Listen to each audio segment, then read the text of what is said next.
recontextualiser un petit peu, moi je suis relativement nouveau à la ville de Lausanne, je suis plutôt du secteur privé. C'est ma première expérience dans le public.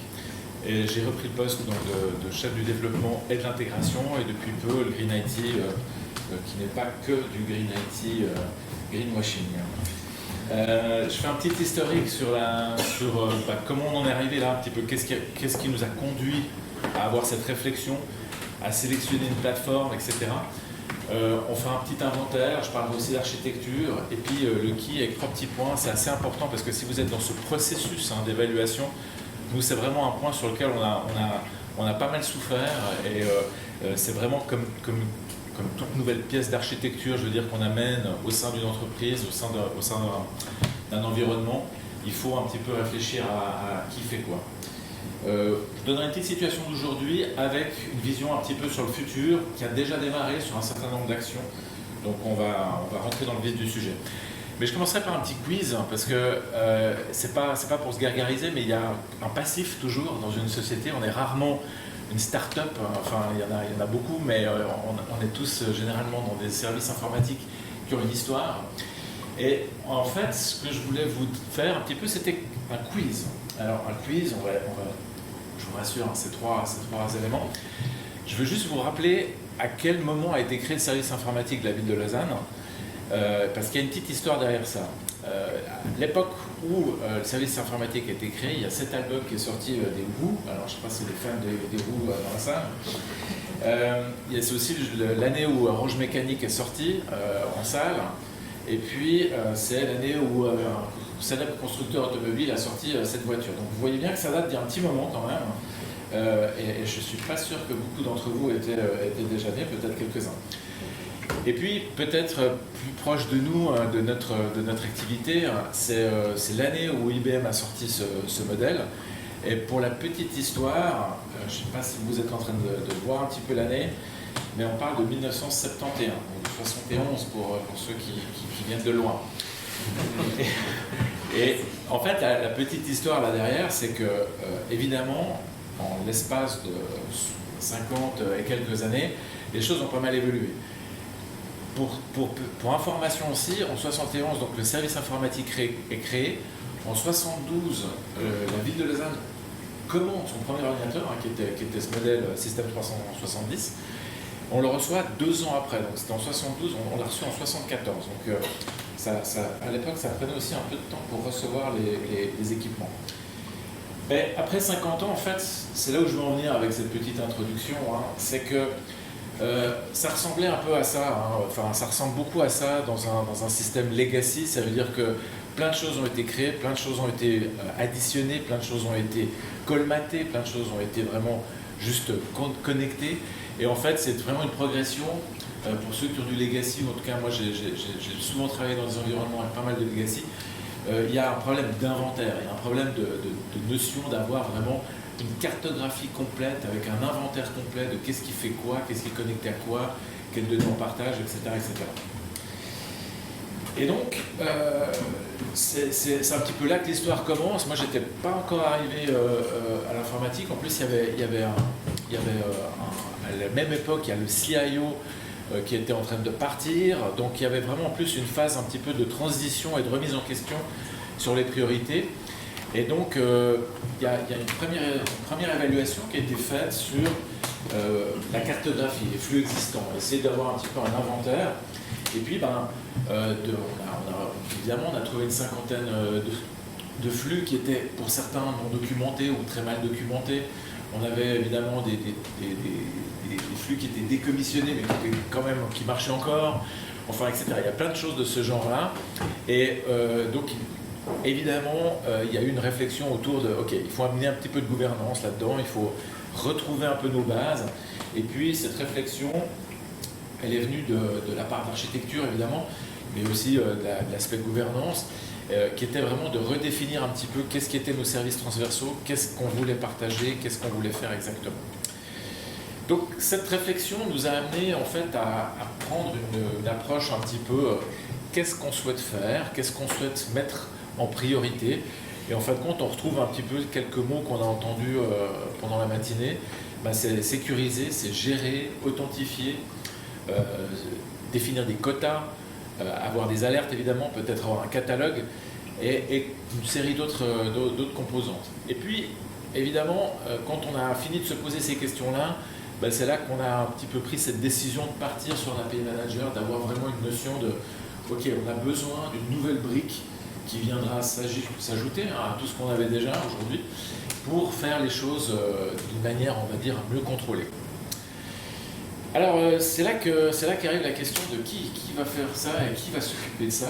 Et ça a été... Alors, là, je vous mets un graphe d'une hiérarchie qui n'a pas de sens, évidemment, pour l'exercice qu'on est en train de faire là, mais qui, en fin de compte, reflète peut-être la compétition qui peut exister entre certaines divisions, entre certains services, en certaines fonctions, les adéquations, les affinités qu'il y a entre certains services ou l'inverse. Si vous discutez avec des développeurs et que vous essayez de les mettre dans la même chambre que des gens qui s'occupent de la sécurité, ben, je pense que vous avez déjà vu que ça ne se passe pas toujours extrêmement bien.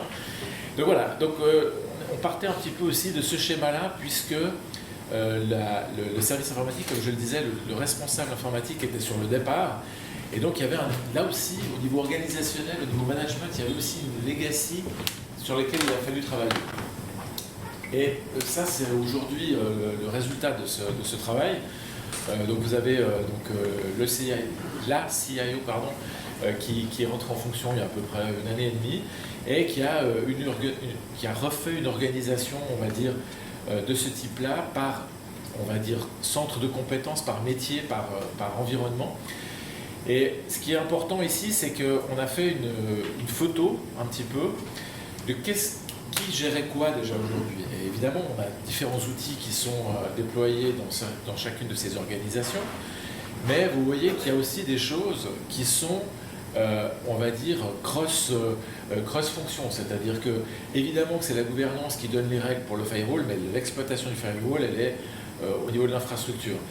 Et le petit jeu de rôle qu'on a vu tout à l'heure, là, qui nous a été présenté, ben, on a fait cet exercice-là, mais on l'a fait plusieurs fois. Et plusieurs fois, on a dû revenir un petit peu sur les acquis de ce qu'on avait décidé à une séance et ce qu'on avait changé la séance d'après, parce que justement, il y avait une notion assez difficile au niveau de l'organisation pour dire, mais qui va prendre vraiment en charge cette nouvelle boîte, cette nouvelle pièce d'architecture. Par conséquent, on a décidé, après pas mal de tergiversations, je vais être honnête, que ça serait repris chez moi, enfin chez nous, dans mon unité, parce qu'on avait vraiment déjà, on souhaitait avoir en fait un contact assez proche avec les développeurs. Et certains pourront y voir un problème de gouvernance, mais enfin, la gouvernance, elle est quand même liée à l'équipe gouvernance et sécurité et données, mais on voulait avoir quelque chose d'assez proche de toute l'équipe de développement pour vraiment pouvoir interagir et pour avoir vraiment une assimilation, enfin, on va dire une grande affinité entre des gens qui configurent, on va dire, et des gens qui développent. Et ça, c'était important parce qu'on avait, pour nous, c'était une nouvelle brique, donc il fallait qu'il y ait cette intégration qui se passe du mieux possible. Alors aujourd'hui, ben, ça c'est un petit peu l'environnement qu'on a, hein, donc je ne vais pas rentrer dans les détails, mais on a évidemment une partie interne, on a évidemment une partie DMZ, on a évidemment une partie qui est ouverte sur l'extérieur. Et puis on a déjà développé, donc ça c'est en l'espace de 2 ans à peu près, toute cette série d'API. Vous le voyez par les noms, vous pouvez un petit peu deviner à quoi ça rime ou à quoi c'est lié. Et des choses vraiment, on va des choses assez complexes à des choses hyper simples. Si vous venez une fois à Lausanne et que vous téléchargez l'application Lausanne et que vous venez avec des enfants et que vous cherchez un espace pour jouer avec les enfants à quelque part dans Lausanne, on a fait une API qui va relier sur la carte tous les environnements qui ont été montés au niveau de l'infrastructure de la ville de Lausanne et qui ont ce qu'on appelle des playgrounds, donc des espaces de jeu pour enfants. Mais il y a des choses qui sont un petit peu plus, vous voyez, des facturations, etc. Donc il y a des choses un peu plus clés par rapport à ça. Il y a également un élément d'utilisation qui est sur la partie, c'est la partie qu'on peut monitorer ici. Là on est en milliers, donc on voit qu'il y a quand même pas mal de requêtes qui sont effectuées. On voit que quand on met en place un nouveau service ou quand on met en place une nouvelle version, bien évidemment on a tout d'un coup une augmentation de la fréquentation. Donc ça, c'était des choses qu'on souhaitait aussi monitorer pour voir à quel point c'était utilisé et à quel point on avait bien visé, parce qu'on ne peut pas tout faire d'un coup, donc on est obligé d'avoir quand même un pipeline avec un backlog, et puis qu'est-ce qui est le plus intéressant de développer en premier, ou de livrer en premier au niveau du business, ou au niveau interne, etc. Et puis enfin, je parle du futur, puis là c'est peut-être un moment où je vais passer quelques minutes là-dessus, parce qu'il y a plusieurs points quand même. Donc, un des éléments, c'est de continuer à migrer l'existant, donc le legacy, donc continuer à avoir. Pour info, on a encore, je vous ai montré le petit mainframe tout à l'heure, on a encore une base DB2 qui tourne chez nous, c'est sur du Windows, mais on a encore du legacy qui a bien une quarantaine d'années, donc on a encore des données comme ça qui sont en service. Donc ça, il va falloir les migrer au fur et à mesure. On a aussi une mise en place de solutions de microservices. Donc on a commencé à faire du microservice avec évidemment dans le fond de notre réflexion en termes d'architecture, c'est aujourd'hui on a pratiquement tout qui est on-prem, on a quelques prestations qui sont sur du SaaS ou des choses comme ça, mais on ne fait pas proprement parler de cloud. Aujourd'hui ce mot il est même un peu interdit dans l'administration publique aujourd'hui pour le moment. Mais c'est quelque chose où on sait qu'on va devoir aller, on sait qu'à un moment donné, les différents prestataires du marché auront une offre sur mesure pour des structures étatiques ou publiques, etc. Et donc on commence gentiment à se préparer par rapport à ça. On a aussi la création d'un catalogue de services, parce que vous avez vu, on commence à une petite dizaine d'API, mais à terme on va en avoir une cinquantaine, je pense dans les 2 à 3 ans qui viennent. Donc là, il faudra quand même qu'on commence à structurer cette offre. Et puis, il y a une préparation pour une interconnexion avec le cloud. Donc, j'en ai juste parlé un petit peu précédemment, mais là, il y a une approche aussi très précise sur, par exemple, avoir de l'hybridation, parce qu'on sait qu'on a un certain nombre de services qui vont souffrir petit à petit. On a parlé des exemples, ou plutôt des désastres tout à l'heure de Facebook, de LinkedIn, etc. Donc, c'est évidemment quelque chose que l'administration publique souhaite éviter. On a quand même des données assez sensibles vis-à-vis de nos habitants. Mais on doit se rapprocher de solutions, ne serait-ce que pour des produits du type Office 365, des choses comme ça qui sont assez classiques dans les environnements professionnels, mais que nous n'avons pas. Typiquement, on est encore sur des versions classiques avec des licences perpétuelles, etc. etc. On a aussi les projets d'avoir des intégrations avec des solutions externes. On en a déjà quelques-unes aujourd'hui, mais c'est vraiment, et je tiens à insister là-dessus, on n'a pas tout ouvert entre des partenaires, on a vraiment focalisé sur qu'est-ce qu'on doit partager, qu'est-ce qu'on doit rapatrier ou qu'est-ce qu'on doit envoyer. Et c'est pas un tuyau ouvert, on va dire free for all ou des choses comme ça. Et ça nous permet en fait d'avoir déjà aujourd'hui quelques prestations qu'on est en train de lancer maintenant, enfin une en particulier le 1er juillet, dans quelques jours, qui se fera en concertation avec des partenaires qu'on a sur la région. Donc ça, c'est quelque chose qui pour nous est essentiel, parce que on développe à peu près, je peux parler, rien de confidentiel là-dedans, mais on a une soixantaine d'applications qui nous appartiennent, qu'on a développées dans le temps, mais on a sous gestion 400 applications, et certaines de ces applications aujourd'hui, je pense que vous avez tous vu sur ce marché, c'est plus des solutions on-prem, c'est plus des solutions avec une licence perpétuelle, des choses comme ça, c'est des solutions qui évoluent vers du SaaS, ou vers du PaaS, peu importe vers quoi, mais enfin vers l'extérieur, et ça, on se doit d'avoir quelque chose qui nous permet en fait de faire cette connexion.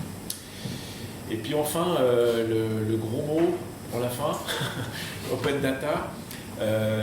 Alors je sais pas, je connais pas très bien la structure politique sur Genève, mais sachez que sur Lausanne, c'est un mélange vert-rose, donc plutôt de gauche et plutôt orienté vert. Et donc il y a quand même une notion au niveau de l'open data qui est de dire, mais oui, on va faire de l'open data, donc c'est pas la question de pas en faire. Mais au-delà du risque, au-delà de l'exposition qu'on peut donner sur un certain nombre de produits ou de données, c'est aussi d'avoir une réflexion, qu'est-ce qu'on veut faire de cette open data? Et c'est pas juste d'ouvrir les tuyaux pour qu'on réplique X terras de données, X milliers de fois par X milliers de prestataires, etc. C'est plutôt d'avoir quand même une notion un petit peu responsable de ce qu'on partage, pas seulement sur le plan de la sécurité, mais aussi sur le plan du nombre de données qu'on veut mettre sur le marché, et qu'est-ce qui nous permet en fait de dire ok, ça fait sens peut-être de partager des données par exemple sur les parcs, sur ce qu'on appelle les hotspots, quand on a eu ces zones de chaleur aujourd'hui, il y a des environnements en ville où vous avez du 34-40 degrés dans certains quartiers. Voilà, c'est des zones de chaleur et peut-être de réorienter des personnes qui souhaitent avoir un îlot de fraîcheur par rapport à une forêt, par rapport à un ruisseau, etc., des zones ce qu'on appelle aquatiques, etc. Donc là aussi, il y a certaines réflexions qui sont en train de se faire. On n'a pas encore à proprement parler d'open data, mais il y a des réflexions. Et là, peut-être à la différence d'une institution privée, d'un groupe industriel, là, il y a une notion vraiment politique qui est de dire voilà, est-ce que ça, c'est des données qu'on souhaite partager, est-ce que ça fait sens, est-ce qu'on se fait interpeller au niveau du conseil communal pour dire mais ces données-là font sens pour la population et de développer des services locaux. Donc voilà, j'ai essayé de donner un petit peu une vision à 360 degrés sur qu'est-ce qui nous a amené à prendre cette solution du type API Manager et qu'est-ce qui aujourd'hui est en train de driver un petit peu nos activités sur le futur. Tout en sachant, je le reconnais, que, encore une fois, quand on compare peut-être le public et le privé, c'est peut-être pas les mêmes moteurs. On a beaucoup parlé tout à l'heure d'acquisition commerciale, on a beaucoup parlé de clients, etc. La notion ici au niveau du public, elle est un petit peu différente, même si voilà, les habitants qui payent des impôts, etc., peuvent être considérés comme des clients, c'est pas la question, mais voilà, il y a une approche vraiment définitivement politique à ces décisions. Voilà, j'ai essayé d'aller vite parce qu'on était peut-être un petit peu en retard, mais je ne sais pas si je suis dans les temps ou pas, mais je reste volontiers à votre disposition si vous avez des questions ou si vous avez des remarques. Merci.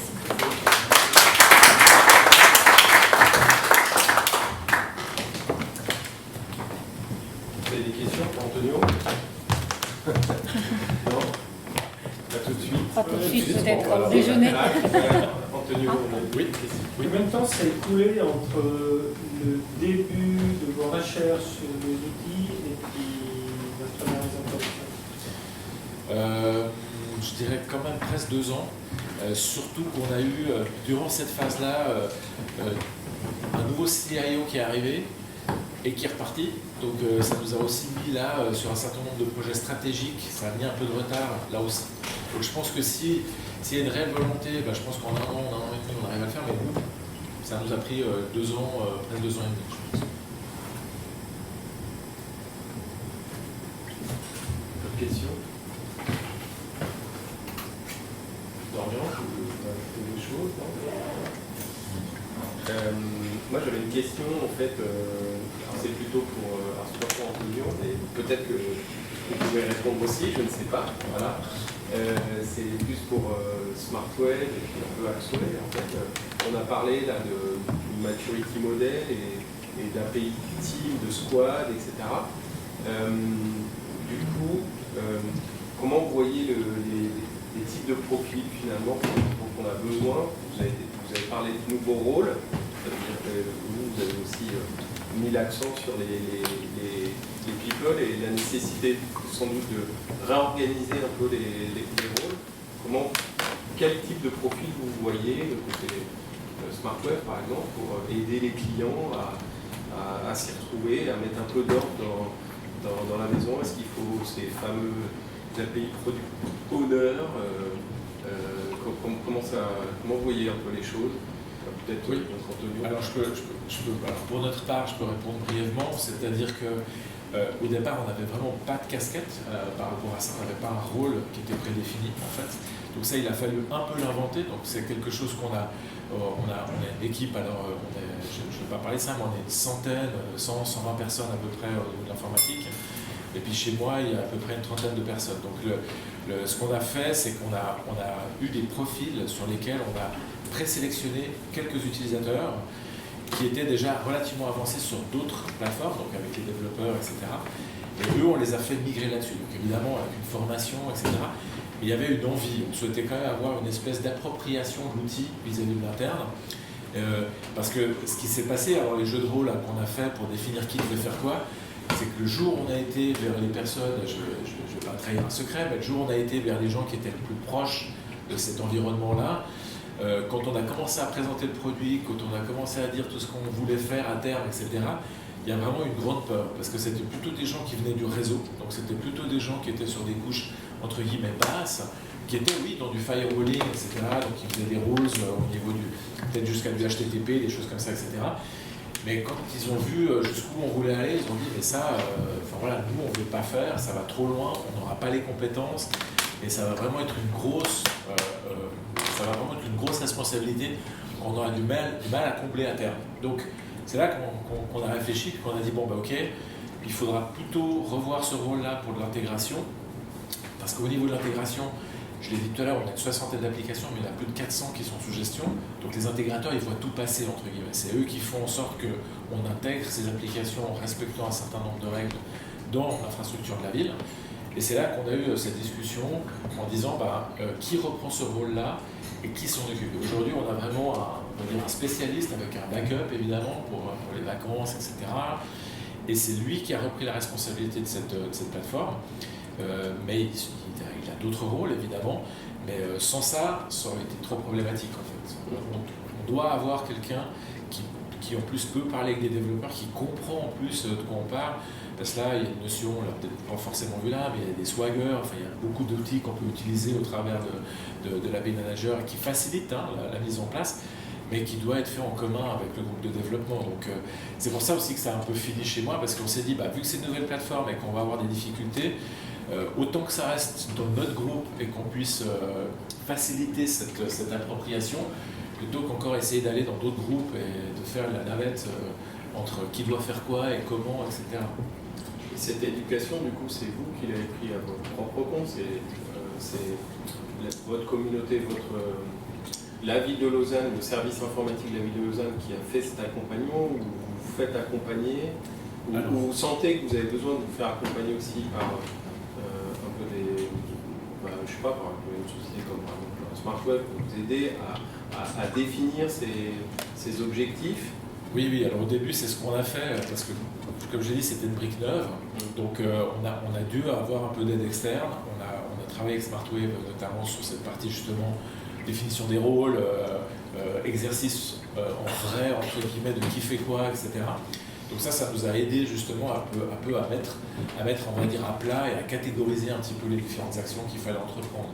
Donc ça c'est nécessaire. Donc, là encore une fois, si vous êtes de nouveau dans une réflexion, je conseille l'accompagnement parce que ça permet quand même de tirer les idées au clair assez rapidement. On ne règle pas tout, évidemment, il y a toujours la pratique, enfin il y a toujours une différence entre la théorie et la pratique, mais enfin ça permet déjà quand même de prendre les bonnes directions, je dirais, à ce niveau-là. Vous avez parlé d'open data et de services numériques responsables que vous mettez à disposition, donc ça peut s'assimiler effectivement au business métier, au BU métier, aux objectifs business que peut avoir une société privée. Dans la partie justement sur le partage de ces objectifs, est-ce que du coup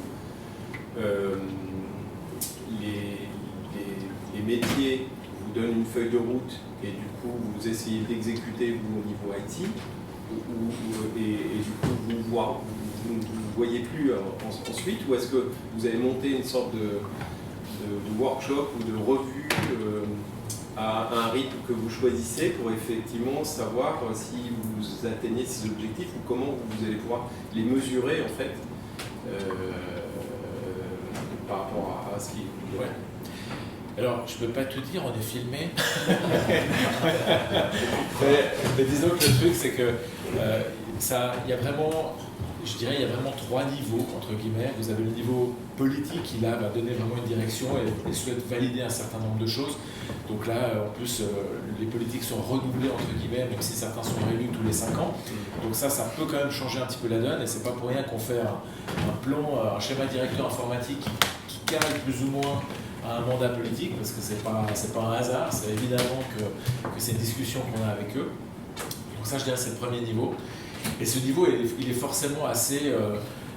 il est assez, on va dire, on est dans le concept. C'est pas tellement genre, on va avoir un TeraGrid et puis on va faire un open data, etc. de tel type ou tel type.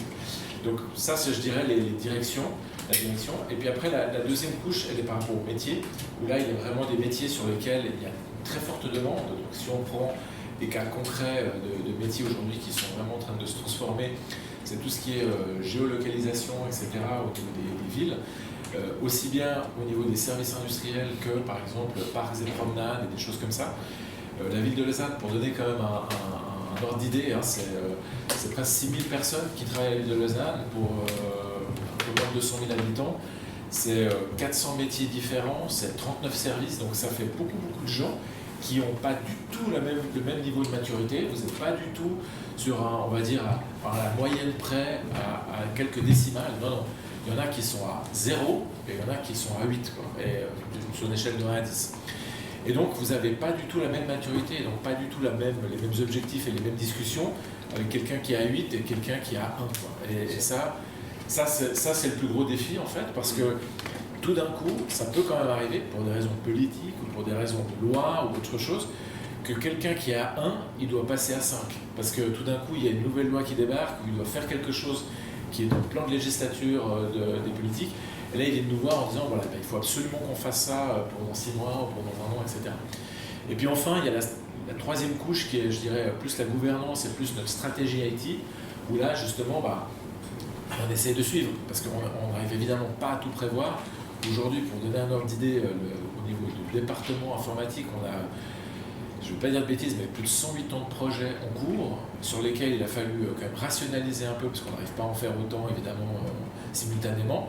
Et on en a déjà une cinquantaine qui est reportée sur 2023, déjà, maintenant, aujourd'hui. Donc en fait, ça c'est aussi quelque chose où nous, on doit gérer, suivant l'urgence et suivant nos capacités à gérer ce type de projet, qu'est-ce qu'on va pouvoir fournir.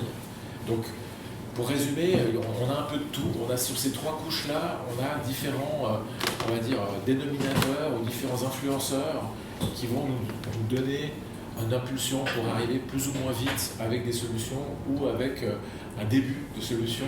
Parce qu'évidemment, on ne fait pas non plus tout avec une version 1.0. Parfois, on fait des itérations sur plusieurs années ou sur plusieurs mois. Est-ce que vous voulez rajouter quelque enfin, je sais pas, dans la salle, il y a pas mal de clients Axway qui sont déjà clients sur la partie API Management. Est-ce que par rapport à ce que vient d'exposer Antonio, il y a des choses que vous retrouvez aussi dans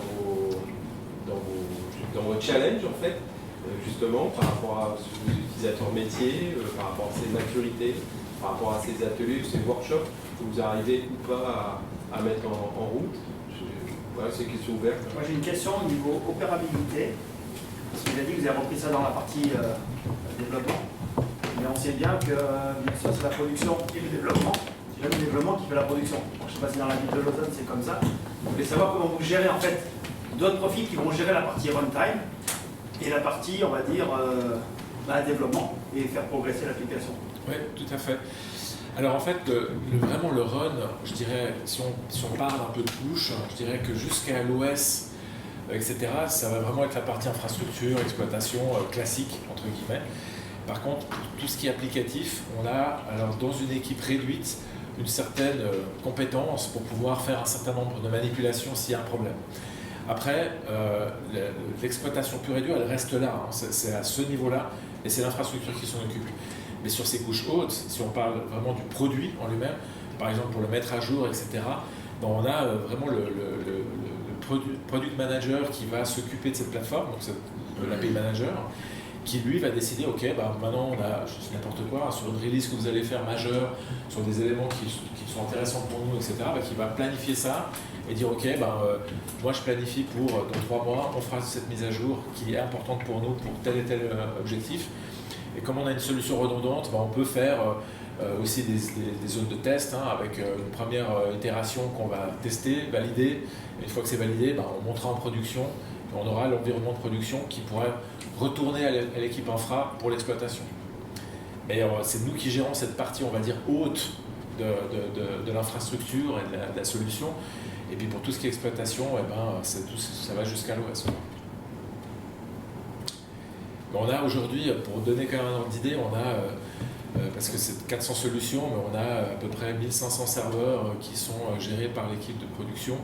Et c'est évidemment, sur l'ensemble des solutions qu'on a, on n'arrive pas aujourd'hui à avoir, mais ça c'est aussi le legacy, comme d'habitude, où on a 400 solutions, mais certainement qu'on pourrait faire la même chose avec 200. Mais pour plein de raisons, on s'est retrouvé avec plein de solutions qu'il faut gérer ces événements. Là, on n'a qu'un API manager, on va rester comme ça, on va pas en mettre plusieurs. Mais dans le passé, il y a eu plein de solutions comme ça qui ont été un peu abordées par plusieurs canaux et on se retrouve à devoir tout gérer en fait. Une dernière petite question. Enfin, vous avez pris 2 ans et demi à peu près pour mettre en place cette plateforme avec une série d'API. Aujourd'hui, vous avez amélioré l'efficience, il y a un partage de ces API, vous avez trouvé un rythme aujourd'hui, c'est encore politique, il faut tirer, aller faire du lobbying et autres. Non. Alors, en fait, tous les projets aujourd'hui, on a aussi pas mal revu la gouvernance et puis la gestion des projets, entre guillemets. Et aujourd'hui, tous les projets qui arrivent chez nous passent forcément par l'architecture avant. Donc, on a l'architecture d'entreprise qui va dire, même s'il y a ce qui arrive assez régulièrement, on a des gens qui arrivent, j'ai trouvé la solution, merci de l'installer, et puis on se revoit dans 5 ans. Et là, ça va être non, quoi. Enfin, là, ça va être un non assez catégorique parce que si la personne souhaite mettre un autre type d'API ou un autre truc de je sais pas quoi, on va lui dire non, le standard c'est ça, sur lequel on peut évidemment discuter sur comment on l'implémente et qu'est-ce qu'on met comme règle, etc. Mais c'est pas un libre cours à toutes les solutions qui existent sur le marché. Donc, pour répondre précisément, l'architecture donne le tempo, entre guillemets, en disant voilà ce que nous on accepte et ce que vous devez accepter vous aussi si vous voulez rentrer à la ville de Lausanne.